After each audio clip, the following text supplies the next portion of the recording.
Okay, hello everybody and welcome back to my channel. Now obviously you can see I'm in a very different location today. I'm actually currently in a hotel room in London. I'm staying down in London this week. I'm here with my dad, he's just off camera, so if you hear any like rustling sounds, it's my dad. Yeah, the other day when I uploaded the vlog telling you guys that I'd passed my driving test, I asked if a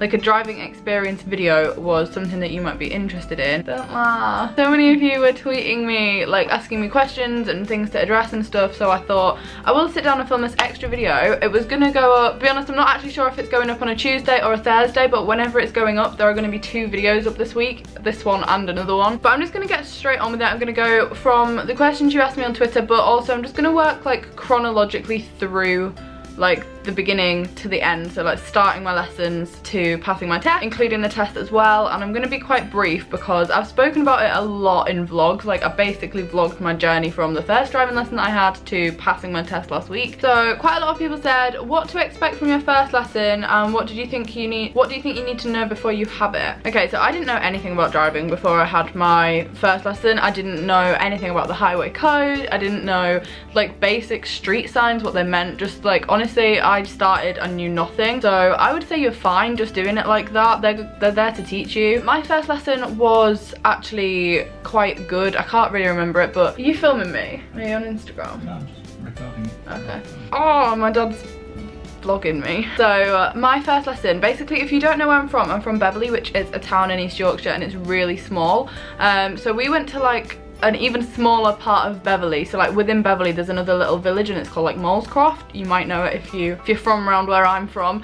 And the first few lessons I had, we stayed around there basically because it was very, very quiet. The roads were quiet. I had my lessons at really like off-peak times, and that was it. It just broke me in like quite easy. My driving instructor would drive me to this like little, it's not a village, it's like part of the town, but it's like a separate part of the town, and he'd drive me there. I'd get out, swap sides, and then yeah, we did that for like 3 or 4 lessons, and then after that we started driving through Beverley town centre. We did lessons in Beverley for probably about 2 months before moving into Hull, which is my nearest city. Hull is quite a big city to learn to drive in, and I had my lessons from December onwards. I had my lessons in rush hour, so I had my lesson at 3:30 until 5 every Wednesday after Christmas up until last week. And 5 o'clock in a city is not really very fun, but it has given me that experience, so now I'm like better at dealing with that kind of traffic. So I'm quite good with dealing with like stop start traffic and like bad traffic basically. So many people were mentioning confidence to me, so loads of you guys are like, how did you stay confident, how did you stay calm in difficult situations? Now this took ages for me because I got really nervous. Like before I had a driving lesson I would get really nervous and I'd be like, really don't want to have a driving lesson, really don't want to, like, sorry if you can hear loads of noise actually outside, I've just realised it's quite loud. But yeah, I would be like really nervous, and before I had my lesson I always had an English lesson, so I'd be sat in an English classroom like looking at the clock being like, oh my god, I have a driving lesson. And it got to the point where my English teacher was like, Molly, I know that you're nervous because you're not doing anything, you just sat there. And I was like, yeah. But that kind of got better when I actually started driving my own car. So basically what I did, I was driving my instructor's car, and my instructor drove a Nissan Juke, which I think is quite a big car to be an instructor's car. Like I think that that is quite a sizable car, to be honest, because the car that I have now, a lot of you will know it's a Vauxhall Corsa, so they are really small. Like it's a little car, I'm quite low to the ground, whereas in a Nissan Juke you're really high up and it's quite a hefty car to be like moving around. So I started going out in my little Vauxhall Corsa. I got like provisional insurance and started going out with my dad probably like once a week for about 2 months, and that built up my confidence because I knew that I had to do it right because it didn't have dual controls, if that makes sense. But the problem with doing that was then when I got in my instructor's car it really confused me because my car was really old and the difference in like clutch control was really noticeable. Like when I got in my instructor's car he was like, you've been driving your car, haven't you? And I was like, yeah, because I kept stalling it, and like the pressure was just different. If you've driven a car you'll know what I mean. And they're not the same, so that threw me a bit. So I actually stopped doing that because it was making my driving in his car worse, but it had built my confidence up enough to feel more confident driving his car, if that makes any sense. Anyway, I would recommend driving your own car if you can, or a car if you can, that isn't your instructor's, because that for me really built my confidence up, because before that I was finding it really nerve-wracking, like horrible. I got to a point where I just really wanted to stop having lessons because I was not enjoying it. They are so expensive, and I was just like, why do I need to learn to drive? I get the train everywhere. When I'm not getting a train, I can walk or I can get a lift, like, yeah. But anyway, I've passed now, so it's all good. So the next step from doing all of that was obviously taking my theory test. So if you're not from the UK, or if you maybe don't know a lot about driving, to pass a driving test you also have to pass a theory test, which is like the highway code, like what would you do in this situation kind of questions. And the way I did this was I had done no revision when I started my lessons. So I started my lessons October the 21st. I turned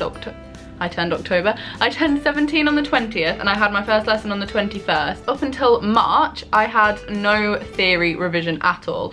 And then my driving instructor started talking about maybe putting me in for a test, and he was like, oh, have you passed your theory? And I was like, lol, haven't even started revising. And that was on the 1st of March, and he was like, okay Molly, I want you to get it done in March. So I was like, okay. So I booked my theory test for the 31st of March and gave myself the whole month to really revise for it. To be honest, I didn't find it that bad. Like, it was just like taking another school subject. So I'd be sat in my free periods, I'd be like on the app. I had the official DVLA app. It was £5 off the app store, but I think it was completely worth it because I passed my theory test first time. But yeah, I got 46 out of 50. The pass mark is 43, so I passed that like fine, and I got 66 out of 75 on my hazard perception, and the pass mark I think is 50. I'm not sure, could be wrong, but I passed both of them like really well, and I didn't find it that nerve-wracking. I literally went to the test centre, did it in half an hour, came out, was done. Yeah, I didn't really find that bad at all. I was a lot more nervous for the practical test. So a lot of you will know that I actually have been driving for a long time. I had lessons between October and June before I put in for my test, just because mainly it was my confidence, to be honest. It took me ages to like get the hang of it, and that's okay. Like, people learn at different rates, so if you're having lessons and you feel like you're stuck in a bit of a rut, like, it's okay, because you're gonna end up, like, you'll get there eventually kind of thing. But I did feel like that because a lot of my friends that turned 17 in like December, January, February had passed in June, and I was like, I've been doing lessons since October. Why aren't I passing this test? Like, why am I still having lessons? So my driving instructor put me in for my test on June the 21st originally, and it was a test at 8:30 in the morning. It was rush hour, and we drove into Hull, and I was really nervous. Like, I don't really get nervous as much anymore. I used to get nervous loads about like most things. Exam wise and stuff, like my GCSEs, they didn't really faze me. Like, I knew that I couldn't have prepared more, and I was fully in control of the situation. With the driving test, there are loads of variables that aren't like your problem, if you know what I mean. I don't know if that made any sense, but there are loads of things that you can't control. So you can't control the other people on the roads, you can't control the weather conditions, you can't control how busy a roundabout is going to be. There are loads of things that are just out of your control, and that's what makes me nervous, because I like to know that I've done everything that I can. Whereas being on the roads, like, there's loads of other people that are going to be affecting how well I drive. And the first time I took my test, I failed it, because basically what happened was, in Hull, where the test centre is, there is a huge roundabout next to the test centre, and I mean like a massive roundabout. So we came out, bear in mind it's now 8:45 in the morning, so it's peak time for rush hour. All the like work traffic is on this roundabout, and we'd been sat there waiting for a gap for like 3 or 4 minutes, and I just felt like I'd been waiting for so long that he probably thought that I didn't know how to drive. So I just pulled out into a gap that I thought was bigger than it was, and it wasn't big enough, and this car was really close to us, and it was just like one of those moments where I knew I'd failed. Like, as soon as I did it, I knew I'd failed, and because I knew I'd failed and there was nothing I could do, I completely relaxed, and for the rest of the drive I drove really well. Like, I only got 2 minors, but obviously that was a major, so yeah, I'd failed my test for that, which is annoying because they are really expensive tests. Like, £65 a driving test is a lot when it's only 40 minutes, and I'd failed 3 minutes in, and I was like, wow, great, love throwing money away. So I said to my driving instructor, I was like, I really want to be put in for my test as soon as possible. Like, I want to get it done before the summer holidays. And he was like, Molly, I think that's a bit ambitious, like, and I was like, nope, I'm getting it done. I want to get it done. Please can we book a test as soon as possible?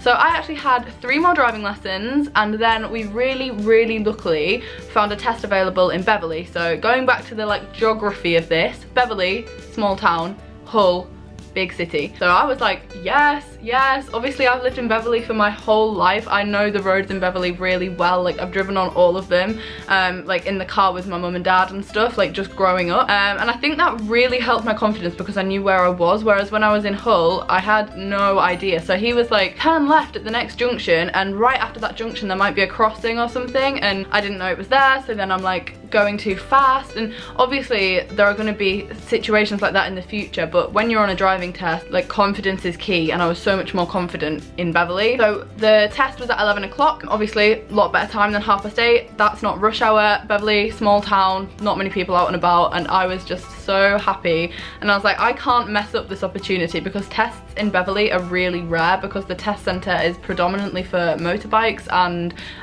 like lorries and stuff, so they don't really give them out to cars very often. So I was really lucky, and I was like, I can't mess this up. I need to pass it. I need to do it today. So last Wednesday, had my driving test. You guys will know that I passed it. Really, really happy. I've fulfilled my aim of getting it done before summer, so win-win there. The manoeuvre they asked me to do on the first test was reversing around a corner, which funnily enough was actually my favourite one, because I don't know why, I just found it a lot easier than any of the others. And on the second test they asked me to do a 3-point turn, or a turn in the road, whatever you want to call it. That was my second favourite one because they're the easiest two in my opinion. Like I can't park. I still can't park. I've passed my test. I can't park a car, but it's okay because I've passed my test. Really did not want to have to bay park. Like, for those of you that don't know what that is, that's where you have to like reverse the car into a car parking space. I'm awful at it. Like really, I am so bad at it. So basically I'm just gonna avoid car parks for like ever. It'll come probably. And then the other one that they could give me was parallel parking, and I kind of don't mind that if the road's quiet. What I really don't like is when you're doing a maneuver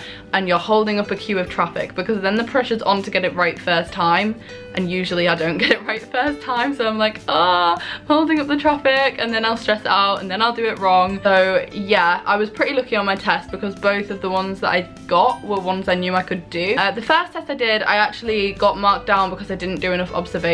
So like if you're watching this and you're hoping for tips on how to pass your driving test, do all your observations 3 million times. Just look in your mirrors like all the time. It would be so much more convenient if you could have like 5 eyes, because then you'd be looking everywhere all at once. Another tip on your driving test, wear a ponytail, because then when you're like looking to the left, looking to the right, the instructor can see your like hair swishing around.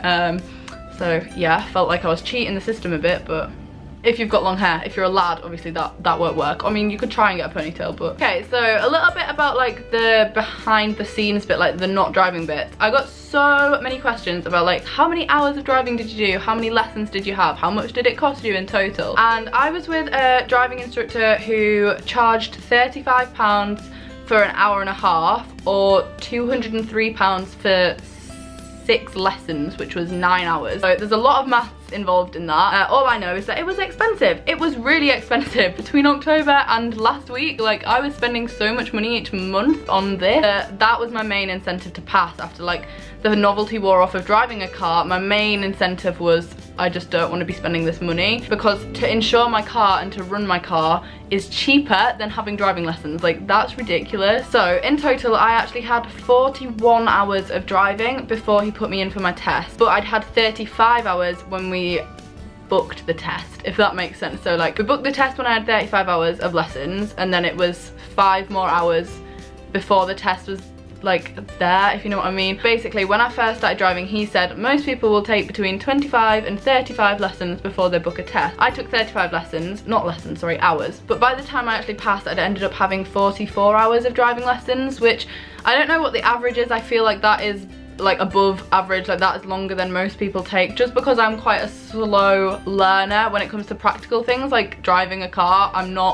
It doesn't come really quickly to me. That's the same with like quite a lot of things. Like if I was to play a sport, I would have to play a lot more of it than another person to be the same level of goodness, if that makes sense. I don't know, it just happens. But also just because of the way the tests fell and the fact that I failed my first test just meant that I ended up having 44 hours.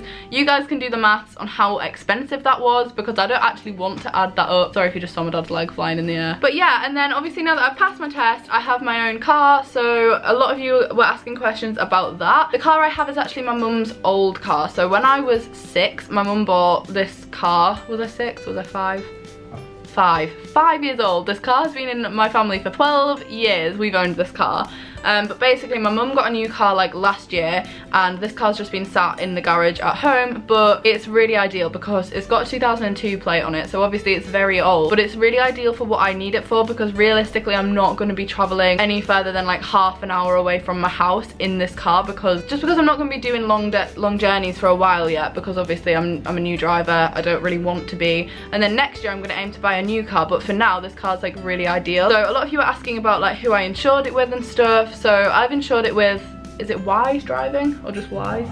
Wise Insurance, and they were the best deal, but obviously it depends what car you've got as to what the best deal is going to be. So yeah, I insured that, and now I've been driving on my own. I won't say that I like it, because I don't really, I still get quite nervous, but I've done it, I've passed, and the confidence will come with time and stuff, so I'm just like gonna keep going out in my car. I did drive for the first time on my own at the weekend, and it went successfully. Like, I'm here filming this video, so nobody died, so it was great, and I actually felt quite good when I got to my friend's house, he lives like 20 minutes away, so it wasn't like a short journey, and I got out of the car and I was like, I'm alive, hey. Still feel a little bit like, oh, I'm not sure if I could drive like to this place in rush hour or whatever, but okay guys, I'm gonna wrap it up. Any other questions you do have, let me know in the comments. I'll try and answer them. I think I've answered most things, to be honest. A lot of the questions were about confidence, and obviously that's like depends on you as a person as to what's gonna help you build confidence, but hopefully you have enjoyed this anyway. If you have, give it a huge thumbs up. I'm sorry that this was more like age specific for like 16, 17 plus age,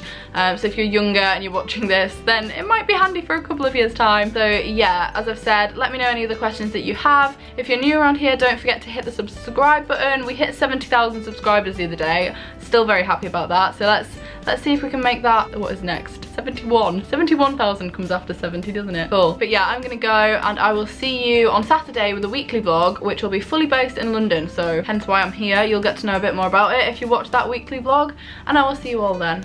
Bye!